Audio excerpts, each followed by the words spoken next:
And welcome back. You're on the money. Now, earlier in the show, we were discussing, of course, those GDP figures, the latest data showing signs that the UK economy shrank in April.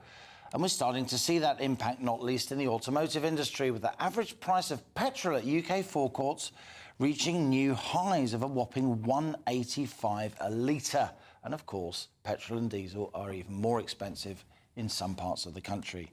Prices are getting so high on the forecourt that the Competition and Markets Authority, that's the government's competition watchdog, has been asked by Business Secretary Kwasi Kwarteng to launch an inquiry into petrol profiteering, a subject he first discussed, you may remember, here on The Money several months ago. But what does all this mean for car sales and our car industry more generally? Well, just last week, the online car seller Cazoo announced it's slashing around 750 jobs across the UK and some parts of Europe as looming recession and consumer cutback start to take its toll. This 15% reduction in its workforce is being referred to by Cazoo as a realignment put in place to protect profits in challenging economic times, and there's a lot of that about. And of course, online car sales are slowing. Well, joining me now to talk about all this is Fraser Brown, again returning to On the Money. He is Managing Director at Motorvise Automotive. Fraser, you're outside the biggest car dealership in Europe. Charles Hurst and Helen Thomas is still with me here in the studio. Fraser, great to have you back on The Money. Just before we turn to the automotive industry, I just wanted to ask you, as somebody who's in the car business, what you think about the fact that the Competition and Markets Authority is now officially investigating price rises for petrol and diesel on the forecourts. I think it's very welcome for consumers in particular because the cost of diesel and petrol is shot up.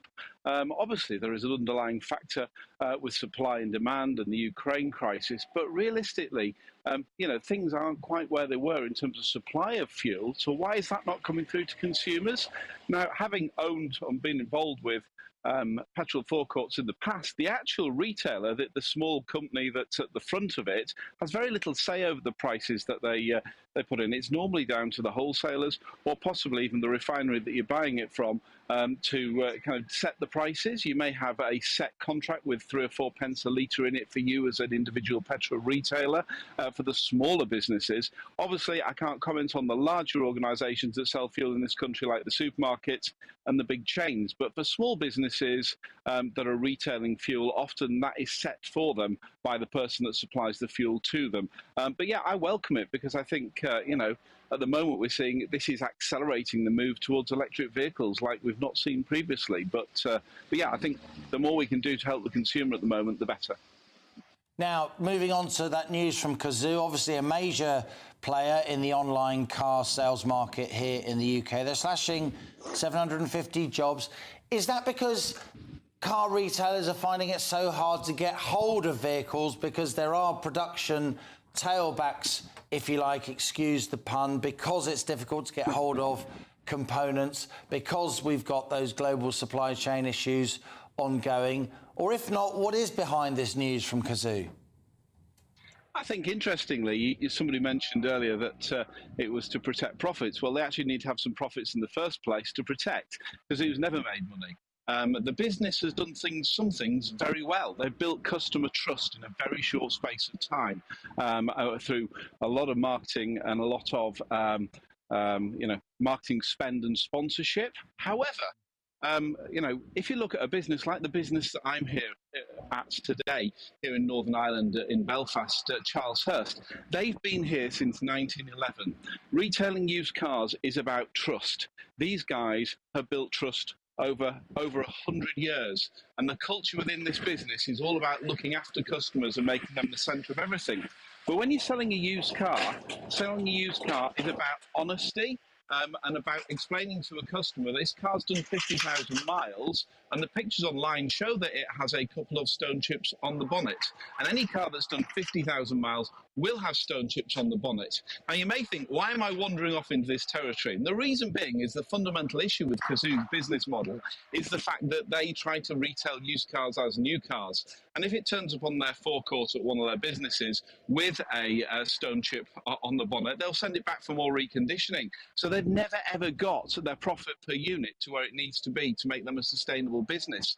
Now, they are learning, and hopefully they will adopt some of the techniques used by some of these organisations that have been retailing cars for hundreds of years, and start to build a hybrid model between something that's really good online but really understands how to build trust with customers, be really honest with them about the car, rather than trying to turn used cars into new cars, which will never work, because you can spend £1,000, £2,000 turning a used car into something that appears new in terms of paintwork. But actually, if you were just really honest with the customer in the first place and said to them, this is what this car has, and you build trust over a long period of time with them.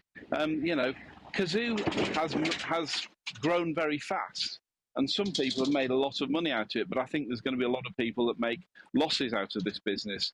I'm a bit of a traditional business person that believes in long-term relationships, long-term building customer trust, organisations like Charles Hurst, who have done it for a very, very long time in a traditional way, but as superb at online retailing as well. Fraser Brown, always interesting listening to you. You are Managing Director at Motorvise Automotive, joining us there from outside Charleshurst in Northern Ireland. Of course, Cazoo would say that their business is lots of good things and would counter Fraser's view, but they're not here to defend themselves. Very, very briefly, Kwasi Kwarteng asking the Competition and Markets Authority to look into the petrol retailers. Pretty big move. A big move, but needed to be done, given that they haven't really done anything else about petrol prices, which have been hanging around as a real albatross around their neck, quite frankly, for this government. But quickly on Cazoo, I think another example of the crazy markets we now have, which is that nobody could get hold of a car, new or used. So, of course, they looked amazing. A bit like the flights that we've seen, massively overbooked because everyone's desperate for them. Can they actually deliver? Always great. Good to have you here, Helen. Helen Thomas, CEO of Blonde Money.